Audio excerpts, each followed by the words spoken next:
साहिब की सतनाम। तो आज लुधियाना में परम पिता परमात्मा के मूल ज्ञान का प्रचार होने जा रहा है। बहुत बड़े भाग होते हैं उन जीवों के जो अपने पूरे जीवन काल में एक बार भी इस मूल ज्ञान को सुन पाते हैं, और उससे भी बड़े भाग होते हैं उन जीवों के जो इस ज्ञान को थोड़ा सा भी समझ पाते हैं। क्योंकि सुनना आसान है, आए बैठे घंटा 2 घंटा सुन के चले गए, लेकिन इस ज्ञान को समझ पाना बहुत मुश्किल है। इतना मुश्किल है कि आप सोच भी नहीं सकते। सारी उम्र भी सत्संग सुनते रहोगे, अगर मालिक की कृपा नहीं हुई तो तुम नहीं समझ पाओगे क्या बताया जा रहा है।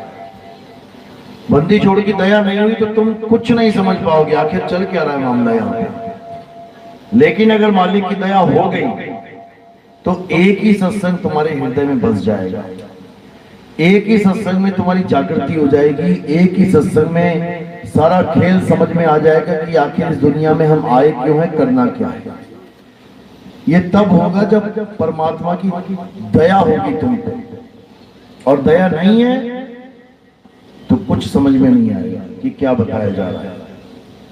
तो आज उस मूल ज्ञान को समझाया जाएगा, उस मूल ज्ञान को बताया जाएगा, जिसको समझने के बाद आपको यह समझ में आएगा कि हम आखिर इंसान जन्म में आए हैं तो क्यों आए हैं। क्या बड़े बड़े औहदे प्राप्त करने आए थे, मैं डीसी बन जाऊं, मैं एमएलए बन जाऊं, मैं सीएम बन जाऊं, मैं पीएम बन जाऊं, उसके बाद दुनिया से टाटा बाय बाय निकल गए। क्या ये करने आए थे? या बड़े बड़े बिजनेसमैन बनने आए थे, मेरी 1 फैक्ट्री हो जाए, मेरी 10 हो जाए, मेरी 100 फैक्ट्रियां हो जाए, वो भी निकल जाएगा दुनिया से, फैक्ट्रियां लगा। या रिश्तेदारियां बनाने आए थे, मेरा बहुत बड़ा परिवार है, 8-8 बच्चे हैं, मेरे 10-10 बच्चे हैं, खूब बड़ा खानदान हो गया मेरा। उसके बाद इस दुनिया से बाहर निकाल दिए जाओगे। यानी तुम कितना ही जोर लगा लो इस दुनिया में बसने का, लेकिन तुम्हें दुनिया से बाहर निकाल दिया जाएगा और तुम्हें पता ही नहीं है मैं आया क्यों, तब और दुर्गति हो जाएगी। क्यों? क्योंकि 184 में जाना पड़ेगा। 184 में चले गए तो समझ लो कि अब हालत खराब होने वाली है। कुत्ता, बिल्ली, हाथी, घोड़ा, बकरा, शेर, चीता, पता नहीं क्या क्या बनना पड़ेगा। अभी तो इंसान बने हो, बड़े मजे में हो, ठंड लगती है तो हीटर चला लेते हो, गर्मी लगती है तो एसी चला लेते हो, पूरी मौज लगी हुई है। लेकिन एक बार जानवर बन गए उसके बाद कोई मौज नहीं, उसके बाद सजा ही सजा है। गलियों में भटको, जंगलों में भटको, दाने के लिए, खाने के लिए। तो ये जो मौज लगी है आदमी जन्म में, इस मौज को तो चलो मजे करो, लेकिन साथ में ये भी जान लो कि करने क्या आया। वो नहीं जान पाए तो सब बेकार हो गया। तो आज का सत्संग इसी विषय पे होगा कि आखिर हमने करना क्या है और हम कर क्या रहे हैं। अगर सही कर रहे हैं तो करते रहो, और अगर गलत कर रहे हैं तो उसको सुधारने की कोशिश करो। तो आज का सत्संग शुरू करने से पहले परम पिता परमात्मा के नाम पे जयकारा लगाएंगे और फिर सत्संग शुरू करेंगे। बोलिए परम पिता परमात्मा की, सदगुरु बंदी छोड़ कबीर साहिब की, सभी संतों की, सभी भक्तों की, सदगुरु मदनपति साहिब की, सदगुरु दुलमपति साहिब की, दीवान जौहरपति साहिब की, सदगुरु राम सेवक साहिब की, सदगुरु वैरागपति साहिब की, कलीनापुर धाम की, सभी संतों की, आई हुई संगत की, इस गांव नगर बस्ती की, सत्संग कराने वालों की, इनके माता पिता की, इनके बाल गोपाल की, सकल हंस को बंदगी साहेब बंदगी सतनाम। तो कबीर साहब समझाते हैं कि मानुष जन्म अनमोल है, मिले न बारंबार। और तरुवर जो पत्ता गिरे तो बहर न लागेगा। ये जो मनुष्य जन्म मिला है भाई, ये बहुत बहुत ज्यादा किस्मत वाले हो जो मिल गया है। नहीं तो एक बार नजर घुमा के देखो, देखो कैसे गलियों में सांड घूम रहे हैं, गाय घूम रही है आवारा, गलियों में कुत्ते बिल्ली चूहे कॉकरोच मक्खी मच्छर नाली के कीड़े बिच्छू सांप कैसे घूम रहे हैं।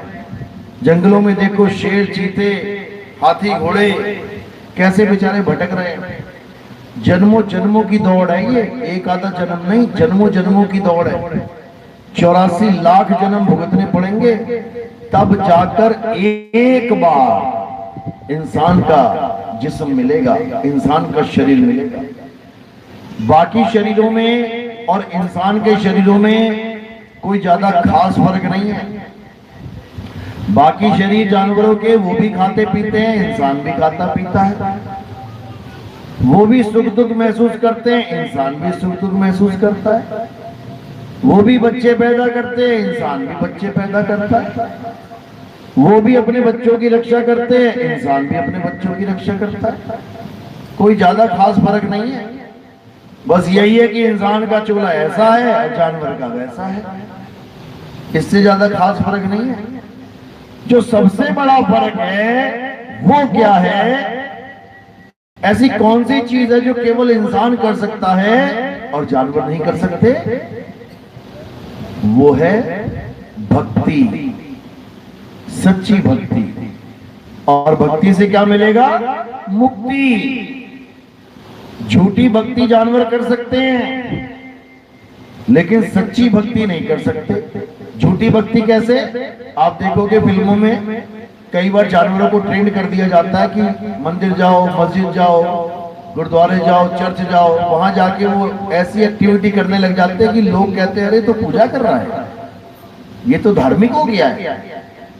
तो ये वाली भक्ति तो जानवर कर सकता है। तोते को नाम लटवा दो, तोता भी राम राम कर सकता है, तोता भी वाहेगुरु वाहेगुरु बोल सकता है, तोता भी अल्लाह अल्लाह रट लेगा, सब कुछ कर लेगा, लेकिन सत भक्ति नहीं कर सकता। सत भक्ति और असत भक्ति में फर्क क्या है हमें अच्छे से समझना पड़ेगा। सच्ची भक्ति और अधूरी भक्ति, इन दोनों में जमीन आसमान का अंतर है। लेकिन केवल वही इसमें अंतर निकाल सकता है जो विवेकी पुरुष है। वो 1 मिनट में अंतर निकाल देगा, और जो विवेकी नहीं है वो अंतर नहीं निकाल पाएगा। जैसे कोई आदमी भगवान का नाम ले रहा है, किसी भी धर्म का हो, हिंदू हो, मुसलमान हो, सिख हो, ईसाई हो। हिंदू है तो राम राम राम, राधे राधे राधे, ओम नमः शिवाय, ओम नमः शिवाय कर रहा है। मुसलमान है तो अल्लाह अल्लाह, या खुदा या खुदा। ईसाई है तो God god, hallelujah hallelujah. Sikh है तो वाहेगुरु वाहेगुरु वाहेगुरु।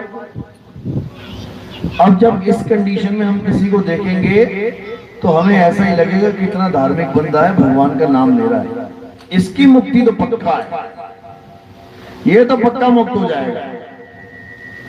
लेकिन जब हम विवेक के द्वारा जानेंगे, संतों की वाणियों के द्वारा जानेंगे, तब हमें समझ में आएगा कि ये पक्का यहीं रहेगा, ये ना जाने वाला। क्यों? क्योंकि वो परमात्मा को याद करने की जगह परमात्मा का नाम जप रहा है। ये है सबसे बड़ी दुविधा। परमात्मा को करना था याद और करने लगा परमात्मा के नाम के जाप, तो बात कैसे बनेगी? जैसे किसी को प्यास लगी तो पीना था पानी और उसकी जगह जपने लगा पानी का नाम, पानी पानी पानी पानी। अंग्रेज है तो वाटर वाटर वाटर, जल जल जल। कितने साल जपेगा गला गीला हो जाएगा? कितने साल में? कितने युग जपेगा? तो युग के युग खत्म हो जाए वो ना गला गीला होता उसका। क्यों? क्योंकि वो अक्षरों का जाप करने बैठ गया, जबकि उसे करना था परमात्मा को याद। एक को सिम को याद करो और वो तुम्हारे पास है।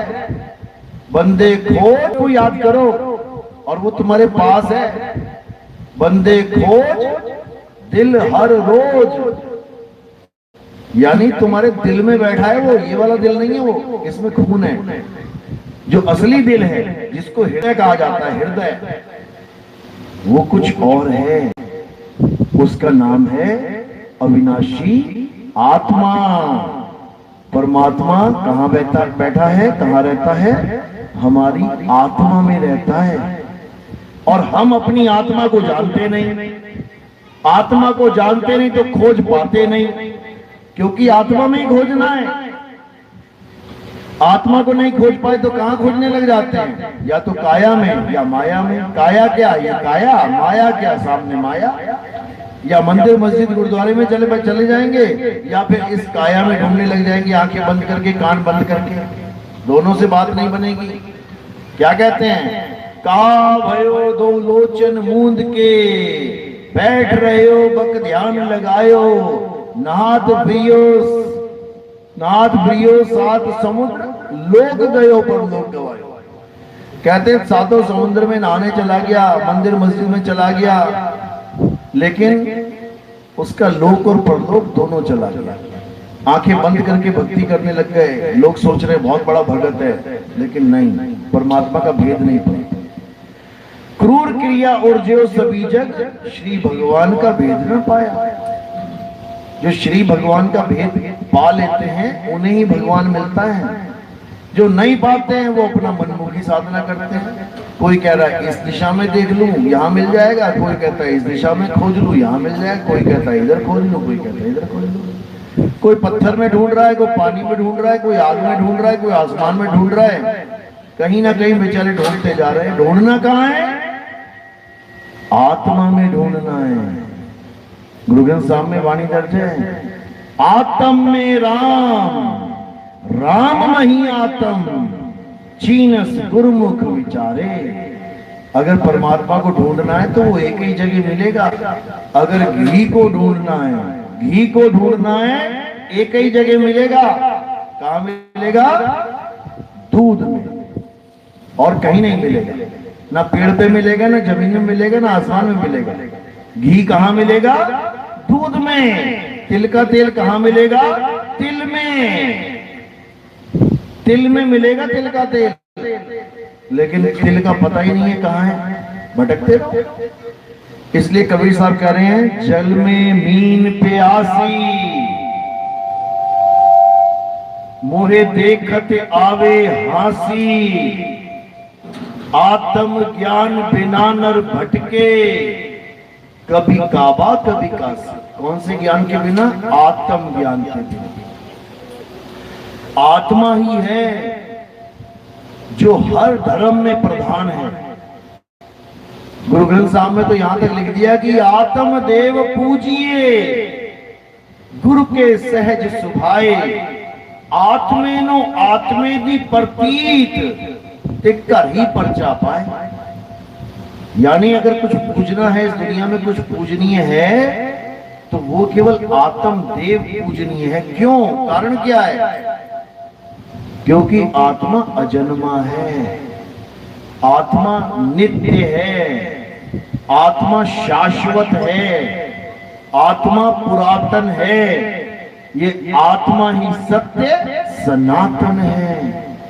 ये पत्थर पूजा, ये मंत्र पूजा, ये मंदिर पूजा सनातन धर्म नहीं है। सनातन धर्म क्या है? आत्म पूजा सनातन धर्म है। हे अर्जुन, गीता में देखो क्या लिखा है, अध्याय 3 17वां श्लोक। हे अर्जुन, जो अपनी आत्मा में रमण करते हैं, जो अपनी आत्मा में तृप्त हैं, जो अपनी आत्मा में संतुष्ट हैं, उनके लिए कोई धार्मिक कर्म कर्तव्य लागू ही नहीं होता। उसको किसी मंदिर जाने की जरूरत नहीं, उसको किसी मस्जिद जाने की जरूरत नहीं, उसको किसी गुरुद्वारे जाने की जरूरत नहीं, उसको किसी चर्च में जाने की जरूरत नहीं। उसको सारा कुछ उसकी आत्मा में मिल जाएगा। लेकिन कब? जब आत्मज्ञानी गुरु मिलेगा। अगर आत्मज्ञानी की जगह मंत्र ज्ञानी मिल गया तो तुम आत्मज्ञानी नहीं, तुम जपी बन जाओगे। जपी, मंत्र जपने वाले को क्या कहते हैं? जपी। तपस्या करने वाले को क्या कहते हैं? तपी। घर बार छोड़ के सन्यास लेने वाले को क्या कहते हैं? सन्यासी। तो ये जपी तपी सन्यासी ये तुम्हें आत्मज्ञान नहीं दे सकते। चाहे कोई भी नाम जप रहे हो, Radhe Radhe Radhe Radhe, Allah Allah Allah, Waheguru Waheguru Waheguru, god god, hallelujah hallelujah, क्या है ये सब 52 अक्षर हैं। 52 अक्षर किसने बनाई? अक्षर इंसानों ने बनाई अक्षर। जब आदि मानव था, जानवरों की तरह नंगा घूमता था, खाने को कुछ था नहीं, पहनने को कुछ था नहीं, कोई खेती बाड़ी नहीं, कोई नौकरी नहीं, कोई घर नहीं, कोई बाहर नहीं, जानवरों की तरह जीवन बिता रहा था। तब क्या किया उसने? एक खोज करी। कौन सी खोज? पहली खोज उसकी कौन सी थी? आग की खोज। जैसे उसने खोजी, अब उसके जीवन में बहुत बड़ा बदलाव आया। अब उसका विवेक, उसकी बुद्धि जागृत होने लगी। उसको समझ में आने लगा कि इस आग के सहारे में बाकी जानवरों पे काबू पा सकता हूँ, उनको डरा सकता हूँ। अब उसकी बुद्धि और चलने लगी, तेज चलने लगी। धीरे धीरे धीरे शिकार के लिए उसने हथियार बनाने शुरू किए, लकड़ियों से, हड्डियों से, पत्थरों से, और आगे विकसित हुआ। अब जानवरों को पकड़ने के लिए उसने संकेत बनाने शुरू किए कि मैं क्या बोलूं और सामने वाला समझ जाए कि क्या आ रहा है। उसने अक्षरों को बनाया। क्या बनाया? आ आ, ई ई, ओ ओ, ए ओ ओ, का खा गा गा गा, ये सारे बना डाले। क्यों बनाए? ताकि मैं दूर से कुछ बोलूं, संकेत करूं और वो सामने वाला भाई समझ जाए। मैं बोलूं शेर, वो समझ जाए अच्छा शेर। शेर को नहीं पता लगेगा ये क्या बोल रहे हैं, मेरा नाम ले रहे हैं। मैं कहूंगा भालू, वो समझ जाएगा अच्छा भालू। भालू को नहीं पता ये मेरे बारे में बात कर रहे हैं। ये अक्षर किसने बनाए? इंसानों ने बनाए। कितने प्रकार के? जितनी प्रकार की भाषा बनी हुई है, हिंदी के, पंजाबी के, उर्दू के, फारसी के, German, French, Dutch, Spanish, Portuguese, Chinese, जो दुनिया भर की भाषा है, किसने बनाई? इंसानों ने। अक्षर किसने बनाए? इंसानों ने। अलग अलग अक्षर बनाए, इसलिए भाषाएं मैच नहीं होती। एक देश का आदमी दूसरे देश जाके बोलने लग जाए, समझ में नहीं आता क्या बोल रहा है। तो इन अक्षरों को बनाने के बाद ये इंसान शिक्षित कहलाया, अक्षर बोध हो गया इसको। इसने वही अक्षर अपने पूरे कबीले वालों को पढ़ाने शुरू कर दिए। गुरुकुल की स्थापना ऐसी हुई। धीरे धीरे धीरे लोग आने लगे, जुड़ने लगे, अक्षरों का ज्ञान ज्यादा फैलने लगा और आज पूरी दुनिया में अक्षर का ही ज्ञान है। आज कोई इशारों से बात नहीं करता। हाँ, अफ्रीका में जाके देखोगे जंगलों में आज भी नंगे धड़ंगे बैठे हुए हैं, काले पीले से तीर कमान लेके सुबह निकलते हैं, बंदर बंदर मार के आते हैं, खाते हैं, पीते हैं, यही जीवन है उनका। उनकी भाषा जब तुम सुनोगे, आज भी जानवरों के ऐसे करते हैं वो लोग, जैसे जानवर करते हैं, बंदर करता है, वैसे ही उसको मैचिंग कर रहे हैं, क्योंकि अभी उससे अक्षर निकालने नहीं आए उनको। वो अभी भी आदि मानव ही हैं। कई लोग कहता है अरे ये आदि मानव कुछ नहीं होता है। अरे आदि मानव अभी भी है। जाके देखो अफ्रीका में बिना कपड़ों के रहते हैं, नंगे घूमते हैं, अभी भी आदि मानव है, क्योंकि बुद्धि विकसित नहीं हो पाई। जिस दिन उनकी हो जाएगी वो भी अंग्रेजी मारने लग जाएंगे। तो हम जितने भी अक्षर हमने बनाए, उसी के द्वारा हमने सारी दुनिया की हर वस्तु का नाम रख दिया। हर वस्तु का, कागज, कलम, कपड़ा, पत्ता, फल, फूल, डाली, टहनी, पत्थर, मिट्टी, हवा, पानी, आग, ये कोई लिखा थोड़ी नहीं है उसके ऊपर। पानी के ऊपर क्या लिखा था? पानी, इसलिए उसका नाम पानी पड़ा है। आग के ऊपर क्या लिखा हुआ था? आग, इसलिए उसका आग नाम रखा है। हवा के ऊपर क्या लिखा हुआ था? हवा, मैं हवा हूं। किसने रख दिया है नाम? इंसानों ने। हिंदुस्तान में हवा, पानी, आग रख दिया। अंग्रेजों ने एयर, वाटर, सॉइल रख दिया, फायर रख दिया। सब अक्षरों के जाल में फंस गए। सब अक्षरों में सारा खेल समाहित हो गया। गुरु ग्रंथ साहब में वाणी आती है, 52 अक्षर लोक त्रय, सब कुछ इन्हीं माही, ये आखर खिर जाएंगे, वो आखर इनमें नहीं। क्या मतलब है इसका? इसका मतलब ये है कि इंसानों ने जो 52 अक्षर बनाए, यानी बोलने लिखने पढ़ने वाले अक्षर बनाए, उससे दुनिया के नाम तो रखे रखे, दुनिया की चीजों के नाम तो रखे रखे, उठा के भगवान के भी नाम रख दिए। भगवान के भी नाम रखना शुरू कर दिया इस इंसान ने। जबकि नाम कौन रखता है? नाम बच्चा रखता है बाप का, या बाप रखता है बच्चे का? बच्चा पैदा होता है घर में, नाम कौन रखता है बच्चे का? बाप रखता है। यहाँ बच्चा बाप के नाम रख के बैठा हुआ है, और एक नाम नहीं, अनंतों नाम लिख दिए। इस बच्चे ने बाप के नाम रख दिए, उसके बाद नाम के पीछे बाप के नाम पे लड़ाई कर रहा है। हिंदू ने रख दिया राम, मुसलमान ने रख दिया अल्लाह, सिखों ने रख दिया वाहिगुरु, अंग्रेजों ने रख दिया गॉड। बच्चों ने बाप का नाम रख दिया, उसके बाद लड़ रहे हैं, नहीं मेरा बाप बड़ा नहीं, तेरा अप्पू बड़ा नहीं, तेरा पापा बड़ा, तेरा डैडी बड़ा। ये चक्कर है। एक ही पिता एक के हम बालक, एक पिता के हम सब बच्चे हैं। नाम तुम कितने ही रख दो, 10वीं पातशाही ने 1000 नाम रख दिए, 1000 नाम रखे परमात्मा के, उसके बाद लास्ट में क्या लिख दिया? वो अनामी है, उसका कोई नाम ही नहीं है।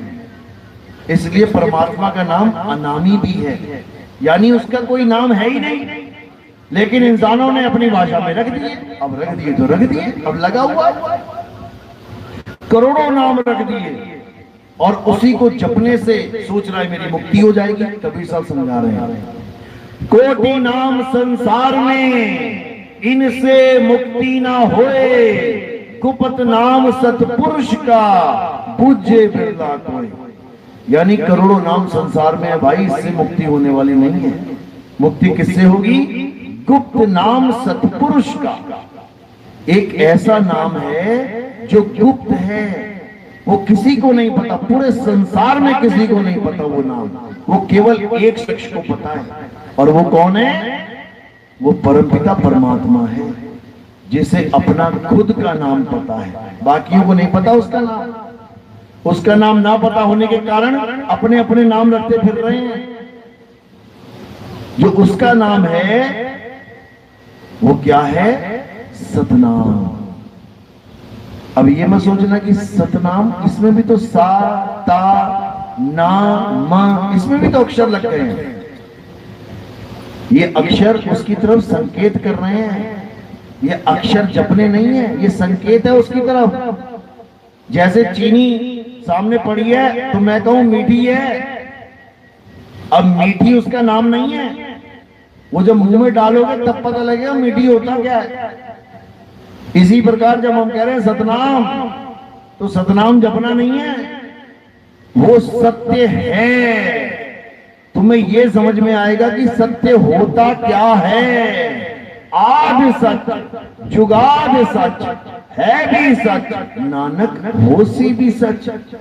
कहते हैं परमात्मा का नाम आद जुगाद सच है, यानी धरती भी नहीं बनी थी, आसमान भी नहीं बना था, कोई आदमी भी नहीं था, कोई नाम अक्षर नहीं थे, कोई भाषा ग्रंथ नहीं था, तब भी वो नाम सत्य था, इसीलिए उसको सत्य नाम कहते हैं। आद सत्य, जुगाद सत्य, है भी सत्य, नानक होसी भी सत्य। तो उसी को सतनाम कहते हैं। सतनाम का भेद गुरु समझाता है। सतगुरु सोई सतनाम बतावे, बाकी गुरु कोई काम न आवे। बाकी गुरु क्या देंगे तुम्हें? हिंदू है तो आजा बेटा राम राम कर ले, चल राम राम जपा कर दिन में जाके 4 घंटा राम राम राम राम राम लगा हुआ है। चल मुसलमान गुरु मिल गया, मुसलमान चेला आजा बेटा अल्लाह अल्लाह किया कर, अल्लाह अल्लाह कर, नमाजें पढ़ रहा, कलमे पढ़ रहा। सिख बाबा मिल गया, वो चेले को बुलाएगा बेटा तू वाहेगुरु वाहेगुरु जप, वो बेचारा वाहेगुरु वाहेगुरु करने में लग गया। ईसाई में लग गया, वो कहता तू हालेलुया हालेलुया कर, वो बेचारा उसमें लग गया। जबकि किसमें लग गए? चारों को लग रहा है हम अलग अलग लगे हैं, लेकिन चारों को एक ही डोरे से बांध रखा है। कौन से डोरे से? बावन के डोरे से। कबीर साहब समझा रहे हैं, जो नर पड़े बावन के फेरा, सो नर जानो काल का चेहरा। जब बावन का टूटे डोरा, सहजे छूटे काल झकोरा। फिर नहीं आए फिर नहीं जाए, सार शब्द में रहे समाए। कहते जब बावन का डोरा तोड़ने वाला गुरु मिल गया, यानी जो भी जंतर मंत्र तंत्र पूजा पाठ हवन यज्ञ आरती अरदास प्रेयर जो कुछ भी तुम्हें 52 अक्षरों में पेश किया गया है, उसको गुरु छुड़वा देता है। वो सब छुड़वा देगा, तुम्हें कोरा कागज बना देगा बिल्कुल। तो कहते सोई गुरु पूरा कहावे, जो 2 अक्षर का भेद बतावे। एक छुड़ावे एक लखावे, तब प्राणी निज घर को जावे। यानी ये काखा गागा ABCD उड़ा एड़ा इड़ी अलिफ बे ते पे, ये जितनी भी भाषाओं के नाम है सब छोड़ दो, छोड़ो इसको, बिल्कुल खाली हो जाओ। अब बस एक काम करना है। क्या करना है? अपनी सूरत को शब्द में जोड़ना है। ये वाले शब्दों में नहीं, नकली शब्द है, ये इंसानों के द्वारा बनाए गए शब्द हैं। असली शब्द चाहिए तो क्या करना पड़ेगा? असली प्रभु चाहिए तो क्या करना पड़ेगा? जो प्रभु को मिलबो चाहे तो खोज शब्द में ले। शब्द में खोजो परमात्मा को, लेकिन वो शब्द है क्या? वो ये हिंदी पंजाबी उर्दू के शब्द नहीं है। शब्द क्या है? हमारा सत्य स्वरूप ही शब्द है। नानक साहब समझा रहे हैं, जैसे जल में कमल निरालम, मुर्गा भी निशाने। सुरत शब्द भवसागर तरिए, नानक नाम बखाने। रहे एकांत एक मन वसिया, आशा माह निरासु। अगम अगोचर दीख दिखावे, नानक ताकर दासु। कहते हैं ऐसे रहना है दुनिया में जैसे कमल रहता है कीचड़ में। चारों तरफ कीचड़ है, लेकिन छू नहीं सकता उसको। कबीर तेरी झोपड़ी कलकटियन के पास, और करेंगे सो भरेंगे, तू क्यों भया उदास। तू निर्लेप हो जा, जो करेगा सो भरेगा। तो अपनी मस्ती में मस्त रहे। तो कहते हैं जैसे जल में कमल निरालम, मुर्गा भी निशान है। मुर्गा भी क्या होती है? एक पक्षी होता है काला सा, नदी में रहता है पूरा दिन खाएगा पिएगा, नदी में डुबकी मार मार के चुपियां मार मार। उसके बाद शाम को अपने घर वापस चला जाता है। बिल्कुल सूखे पंखों से उड़ेगा, पूरा दिन पानी में रहेगा, लेकिन पंख गीले नहीं होंगे उसके। इसी प्रकार हमें भी इस पानी में रहते हैं हम 24 घंटे। कौन से पानी में? कहाँ रहते हैं हम? भवसागर में रहते हैं हम लोग। ये भवसागर है जो तुम्हें दिख रहा है आंखों से, यही है भवसागर। इसी में उल्टे लटे लटक के आते हैं सारे, गोते खाते हैं भवसागर में। पैर ऊपर सिर नीचे, सब गोते खाते हैं। तो इसी भवसागर में हमने 24 घंटे रहना है, और जब हमारी घर वापसी होगी तो सूखे हुए परों से उड़ जाना है। ये तब होगा जब हमारे जीवन में कोई वेदी गुरु आएगा, वो हमें समझाएगा कि कैसे क्या करना है। तो कह रहे रहे एकांत एक मन वसिया।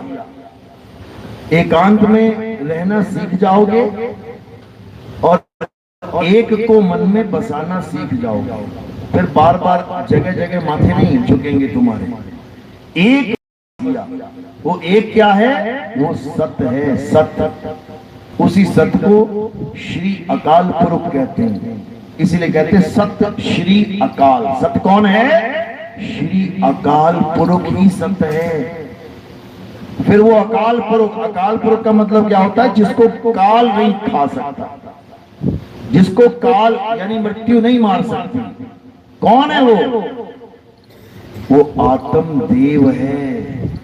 आत्म देव को मृत्यु नहीं मार सकती। आत्मा अजन्मा है, नित्य है, अमर है, अजर है, अविनाशी है। आत्मा को कोई नहीं मार सकता। इसी आत्मा के अलग अलग नाम रख दिए इस इंसान ने। उसने इसका नाम राम रख दिया।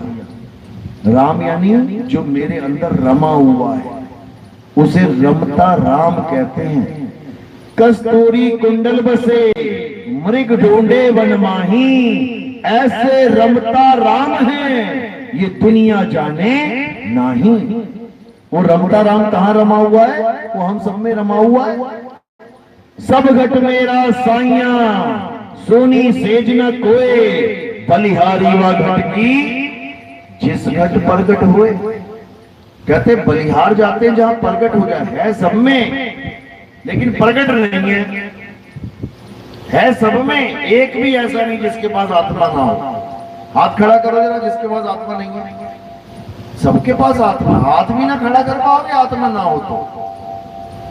बोल नहीं पाओगे, चल नहीं पाओगे, खा नहीं पाओगे, पी नहीं पाओगे, ना बोल पाओगे जय श्री राम, ना बोल पाओगे अल्लाह अकबर, ना बोल पाओगे सत श्री अकाल, ना बोल पाओगे हालेलुया।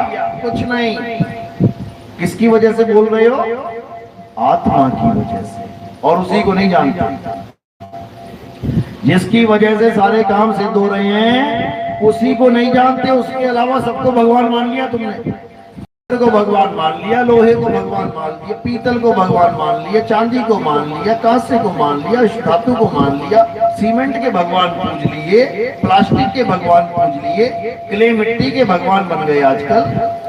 सबको भगवान मान लिया। पानी को मान लिया, आग को मान लिया, हवा को मान लिया, आसमान को मान लिया, अरे पीपल को मान लिया, तुलसी को मान लिया, सबको भगवान मान लिया। लेकिन जो सच में भगवान था उसको जान ही ना पाए। कौन है वो? आत्म देव, देवों के देव, महादेव, आत्म देव, जिसके बिना किसी की एक उंगली भी नहीं हिल सकती। कहते हैं ना पत्ता नहीं हिल सकता।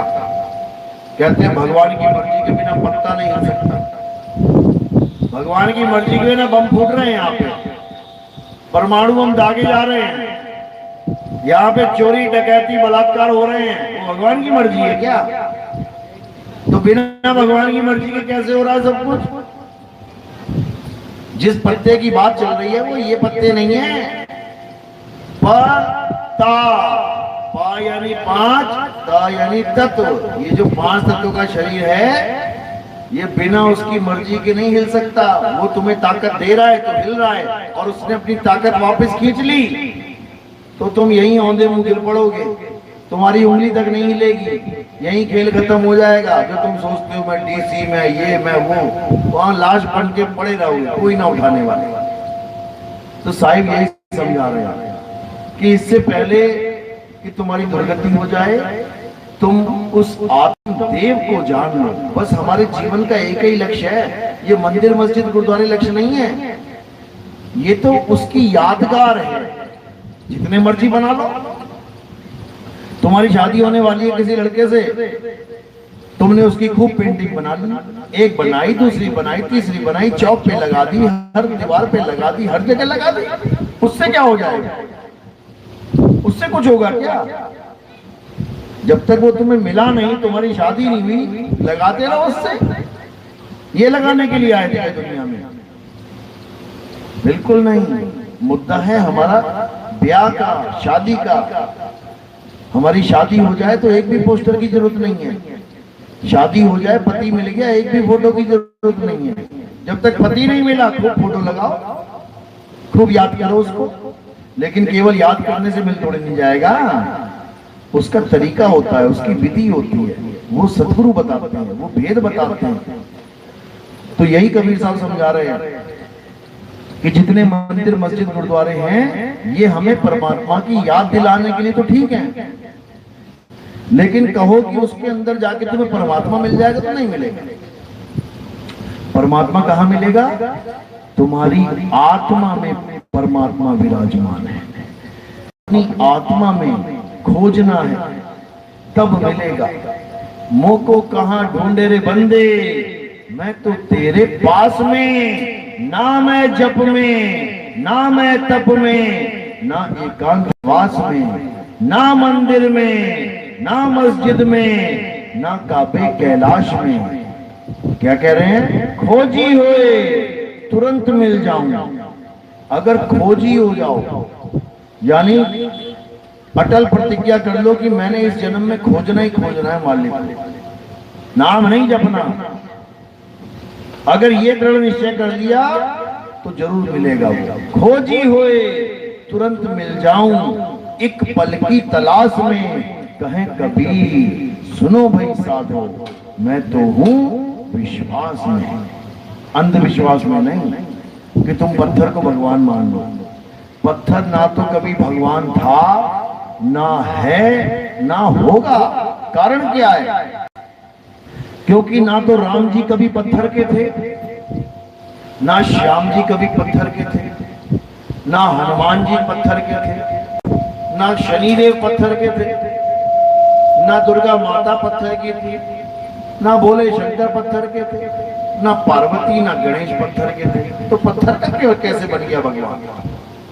पत्थर का किसने बना दिया? अरे भगवान तो वो थे जिन्होंने अहिल्या रूपी नारी जो पत्थर बनी बैठी थी, उसके पैर लगा के उसको पत्थर से इंसान बना दिया। पत्थर से इंसान बनाने वाले को भगवान कहते हैं, और भगवान को ही पत्थर बनाने वाले को इंसान कहते हैं। इंसान ने भगवान को ही पत्थर बना डाला। समझो कितना पावरफुल है इंसान। और केवल पत्थर ही नहीं, उसने पीतल का भी बना दिया, उसने कांसे का भी बना दिया, उसने जस्ते का भी बना दिया, उसने प्लास्टिक का भी बना दिया। कितने भगवान बना दिए इसने। तो ये सब अज्ञान है। भगवान क्या है? गीता पढ़ो समझ में आएगा। हे अर्जुन, तू और मैं ये नाशवान शरीर नहीं है। वो तो मना कर रहे हैं कि हम शरीर भी नहीं है, और लोग उनको पत्थर बना के बैठे हैं। वो कह रहे हैं मैं शरीर नहीं हूं। शरीर का तो एक दिन नाश हो जाएगा, तो क्या हमारा भी नाश हो जाएगा? शरीर तो एक दिन मर जाएगा, तो क्या भगवान भी मर जाएगा? बिल्कुल नहीं। कृष्ण जी के शरीर का नाश हुआ, कैसे हुआ? पैर में तीर लग के, पैर में तीर लगा तो शरीर का नाश हो गया। इसका मतलब ये नहीं कि कृष्ण जी का नाश हो गया। कृष्ण जी शरीर है ही नहीं। कृष्ण जी क्या है? हे अर्जुन, मैं अजन्मा हूं, मैं नित्य हूं, मैं शाश्वत हूं। लेकिन बुद्धिहीन लोग मुझे मनुष्य करके जानते हैं कि कृष्ण जी कौन है। ये सामने दो टांग दो हाथ वाले, ये आदमी रूप में ये कृष्ण जी हैं, बांसुरी लेके बजा रहे हैं। बिल्कुल नहीं, ये कृष्ण जी नहीं है, ये कृष्ण जी का शरीर है। कृष्ण जी नहीं है ये शरीर तो मरेगा एक दिन। कृष्ण जी नहीं मर सकते, क्योंकि वो आत्मा है, आत्म तत्व है। हे अर्जुन, अगर तुम भी अपनी आत्मा को जानना चाहते हो, उस आत्म तत्व को जानना चाहते हो, तो क्या करना है? अध्याय 4 34वां श्लोक क्या कह रहे हैं? हे अर्जुन, अगर तुम सत्य को जानना चाहते हो तो ऐसे तत्वदर्शी संत की शरण में जाओ जिसने अपने सत्य स्वरूप को जान लिया है। वही तुम्हें तुम्हारा स्वरूप लखा सकता है, वही तुम्हें तुम्हारा स्वरूप बता सकता है। और जो अपने स्वरूप को नहीं जान पाया, वो पक्का तुम्हें नाम जाप में फंसाएगा, पक्का फंसाएगा।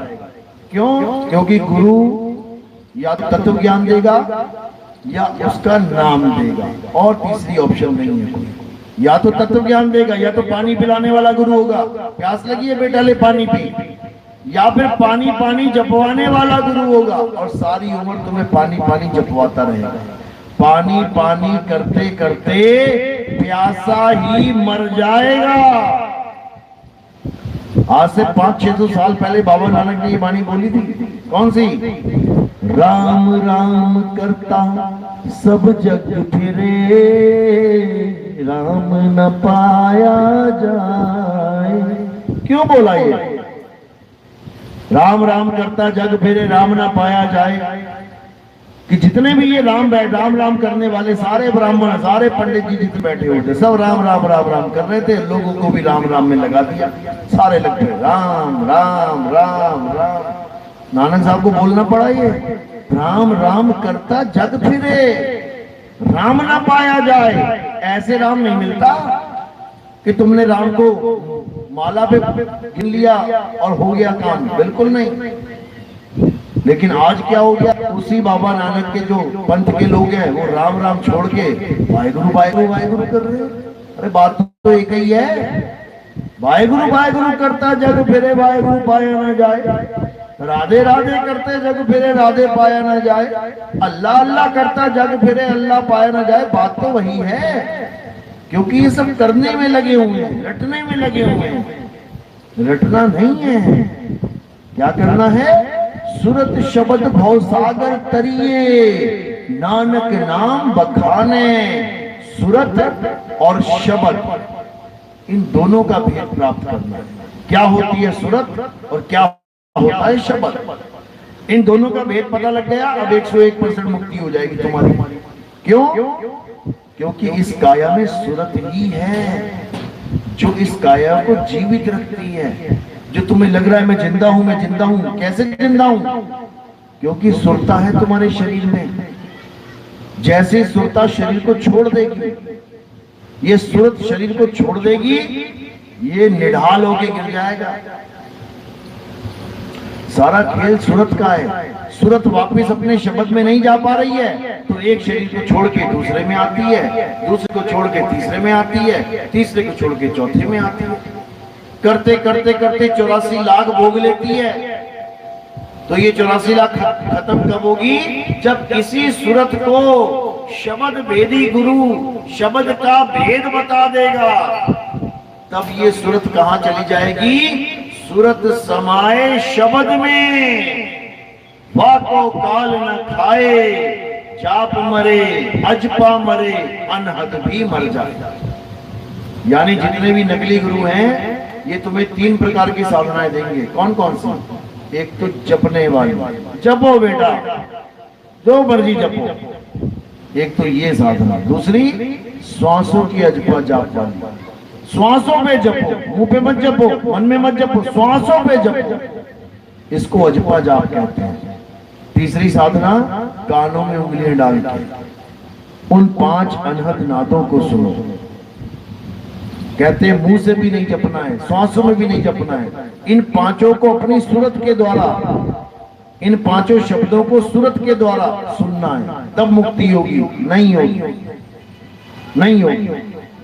कबीर साहब समझा रहे हैं, अनहद बाजा जम का थाना, 5 तत्व करे घमसाना।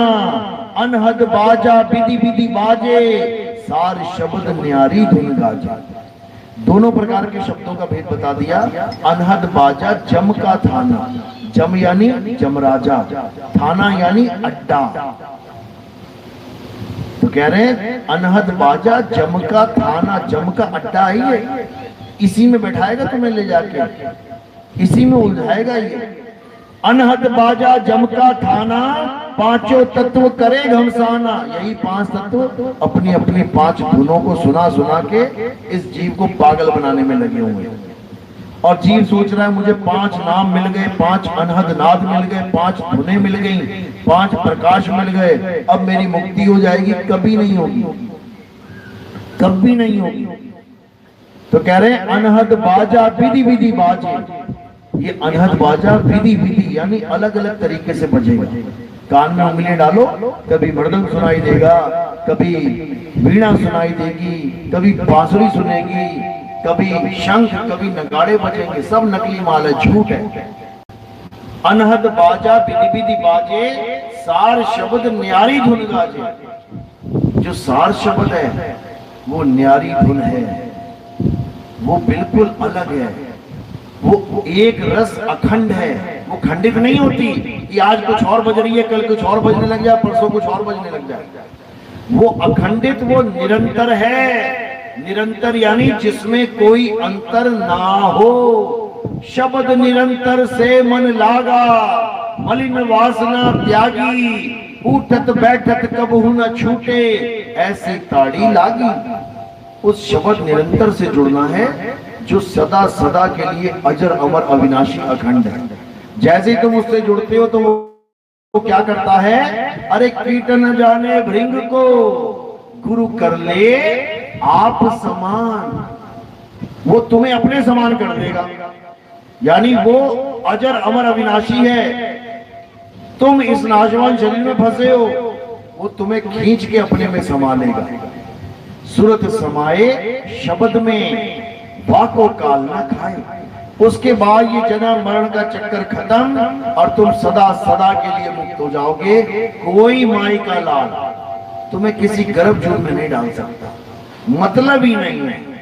शब्द में इतनी ताकत है कि वो तुम्हें कहीं जाने ही नहीं देगा, अचल कर देगा, अचल। अरे सतगुरु के लक्षण कहूं, अचल विहंगम चाल, हम अमरापुर ले गए ज्ञान शब्द सरखाल। कहते अचल कर देगा वो, और एक बार अचल हो गए फिर कोई हिला नहीं सकता। लोहे का कंचा इधर से उधर, उधर से उधर भटक रहा है, ऊपर चुंबक लगी है, उसके नीचे नहीं आ रहा। एक बार गलती से आ गया, फिर क्या हुआ, चुंबक ने लिया खींच, अब कहां चला गया, वो ऊपर जाके चिपक गया। अब वो क्या हो गया, अचल। अब ना जाता वो इधर उधर, चिपक गया, चिपक गया। इसी प्रकार ये जीवात्मा 84 लाख में चल रही है। वो परमात्मा अचल है, वो जीवात्मा को भी अचल कर देता है। जैसे समुद्र नीचे अचल है, पूरा समुद्र एक है, अचल है, लेकिन उसके ऊपर लहरें हजारों हैं, लाखों हैं, करोड़ों हैं। लहरें चल रही हैं, समुद्र नहीं चल रहा।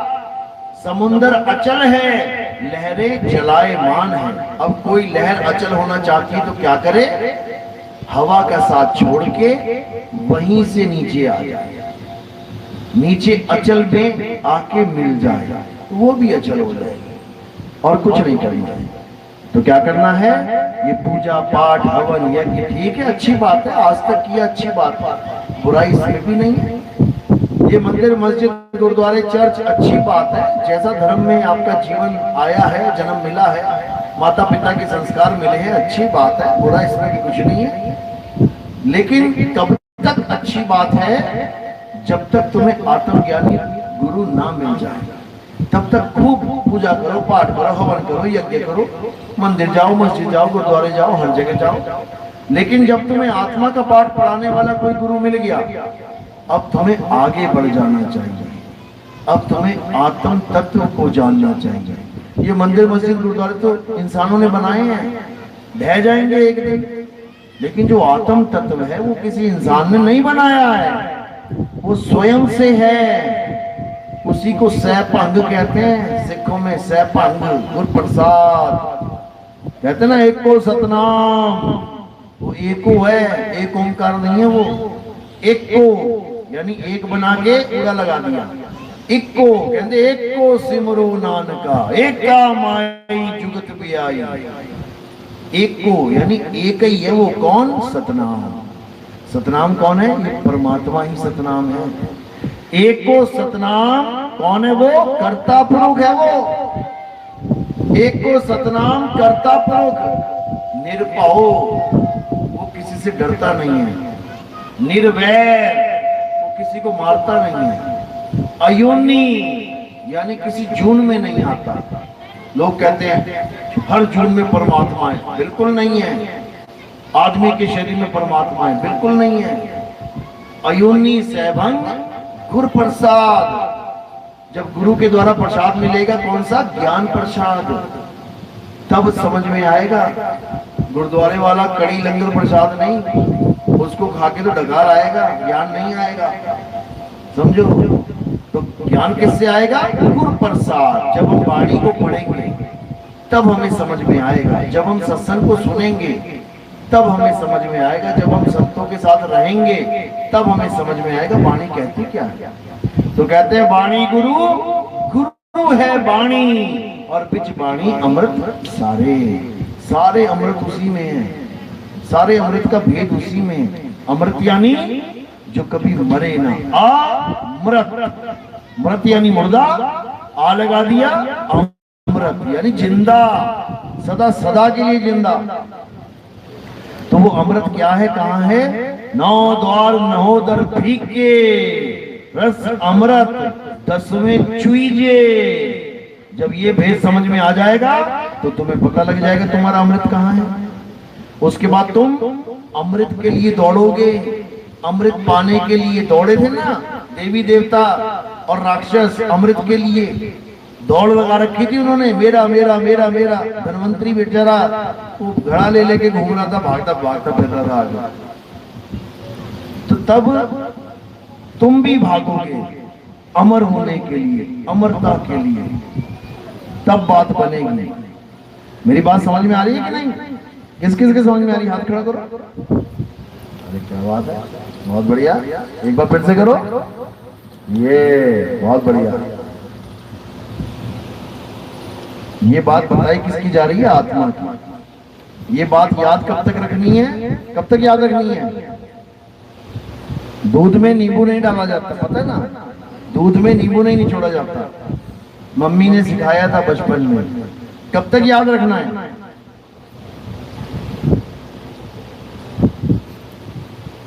जब तक मम्मी जिंदा है तब तक, या 1 साल 2 साल 5 साल के लिए? सारी उम्र के लिए। ये ज्ञान सारी उम्र के लिए याद रखना है कि दूध में नींबू डलेगा तो दूध फटेगा। इसी प्रकार आत्मा के अलावा किसी और की पूजा करोगी तो 84 में जा पड़ोगी। हमेशा याद रखना, एक ही चीज है पूजने के लिए, आत्मा, इसके अलावा और कुछ नहीं। इतना बड़ा युद्ध रोक के कृष्ण जी ने कौन सा ज्ञान दिया? आत्मा का ज्ञान दिया। हे अर्जुन, आत्मा अजन्मा है, नित्य है, शाश्वत है। आत्मा को शस्त्र काट नहीं सकता, आत्मा को अग्नि जला नहीं सकती, आत्मा को वायु सुखा नहीं सकती, आत्मा को जल भिगो। क्यों बता रहे हैं आत्मा आत्मा आत्मा? क्या करें इस आत्मा का? यही है असली ज्ञान जो हमें नहीं समझाया गया। हमें पत्रों तक सीमित कर दिया गया, हमें मंदिरों तक सीमित कर दिया गया, हमें पूजा पाठ तक सीमित कर दिया, हमें आत्मा के बारे में नहीं समझाया गया। लेकिन अब ये जो समय आया है, ये कलयुग में सतयुग का समय है। कलयुग में सतयुग आएगा, जरूर आएगा। और कैसे आता है? जब कलयुग में सत्य की बात चलती है। सत्य यानी आत्मा, आत्मा ही सत्य है। जब कलयुग में आत्मा की बात चलती है तो सतयुग आता है, और ये सतयुग आने वाला है। बच्चा बच्चा इस आत्मा को जानने वाला है। चलो, तो आज का सत्संग यही समाप्त करते हैं। अब आरती का समय है। हमारे यहाँ आरती किसकी होती है? हमारे यहाँ आरती किसी भी कागज की, फोटो की, कैलेंडर की, फ्लैक्स की, मूर्ति की, पत्थर की नहीं होती। हमारे यहाँ आरती किसकी होती है? आत्मा की। आत्मा की आरती होगी। आत्मा कहां से बुला के लानी पड़ेगी आरती के लिए? कहां से लाएंगे? मेरे पास आत्मा है कि नहीं है? Thank you. मेरे पास जो आत्मा है वो आत्मा ही ज्ञान दे रही है शरीर के माध्यम से। वो आत्मा ही गुरु है, शरीर गुरु नहीं है। शरीर का तो नाश हो जाएगा एक दिन। गुरु अविनाशी है, गुरु अजर अमर अविनाशी है, गुरु आत्मा है। संत हमारी आत्मा, हम संतन के जीव, और संतन हम में रम रहे, जीव माखन में घी। तो हमारे यहाँ आत्मा, आत्मदेव की आरती होती है। मैं आगे बैठ जाऊंगा, इधर एक एक करके आएंगे सारे। ये फूल मेरे सिर के ऊपर रख देंगे, क्योंकि आत्मा की आरती शरीर की आरती नहीं है। तो जब फूल ऊपर रख दिए, इसका क्या मतलब हुआ?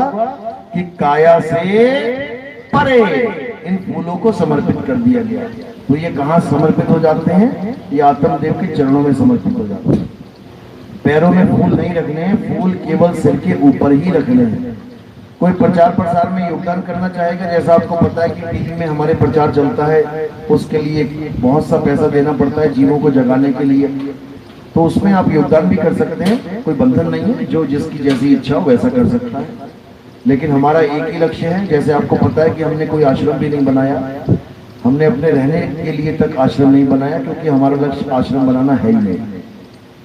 हमारा लक्ष्य है कि हर इंसान इस दुनिया में जितने भी लोग हैं, हिंदू, मुस्लिम, सिख, ईसाई, जैन, बौद्धिस्ट, नास्तिक, आस्तिक, कोई भी है, उसको आत्मा के बारे में पता लगना चाहिए, उसको आत्मज्ञान पता लगना चाहिए, उसको अपने सत्य स्वरूप के बारे में पता लगना चाहिए, ताकि उसका जन्म मरण से खेड़ा छूट जाए, जन्म मरण का रोग खत्म हो जाए। ये दुकान मकान तो लोग बनाते आए हैं, उसके बाद यहीं छोड़ के जाते गए हैं। इसलिए हमारा लक्ष्य ये आश्रम वाश्रम बनाना नहीं है। हमारा लक्ष्य है कि जो भी सेवा आती है हम उसको प्रचार में लगाते हैं। हमारे आश्रम की एक ग्रंथ है, हर हर गीता, घर घर गीता, जो भी लेना चाहेगा वो बाद में ले सकता है।